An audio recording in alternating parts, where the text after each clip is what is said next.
Now to the chaos already starting at airports across the country. Air Canada is canceling flights ahead of a possible strike by its flight attendants tomorrow night.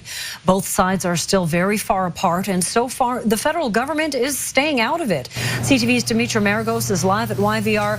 Dimitra, what are you hearing tonight from passengers? Nafisa, passengers have been left scrambling, some of them having to deal with surcharges from other airlines trying to get to their destination. But I spoke to a representative from the union, and they say this all could have been avoided by a fair deal.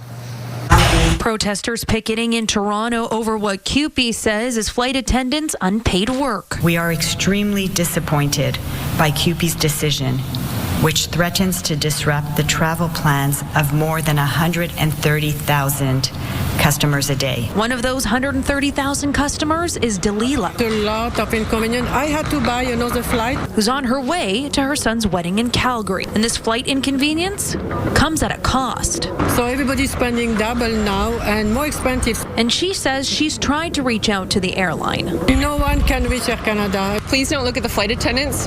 We are paid by a corporation, and if the corporation isn't paying, then you know who to blame. Henley Lairden, the vice president elected and interim president appointed at CUPE, says they're still ready to bargain with Air Canada. We really are looking for Air Canada to come back and continue negotiations in good faith. Whether they do that or not, that's on them. The union says Air Canada offered an 8% wage increase in the first year of a 4-year deal, while Air Canada said it offered the union a 38% increase in total compensation, which includes wages and benefits over 4 years. With a 25% increase in the first year, the union maintains it hasn't seen such an offer. Over inflation, we have lost 9% cumulatively. So when it was offered the 8%, that is a 1% reduction to where we're currently at. Lairden adding their offer, it is still below our competitors. Air Canada has asked the federal government to step in and force mediation. However, Lairden saying this is an unfair tactic. They're asking the federal government to do their dirty work.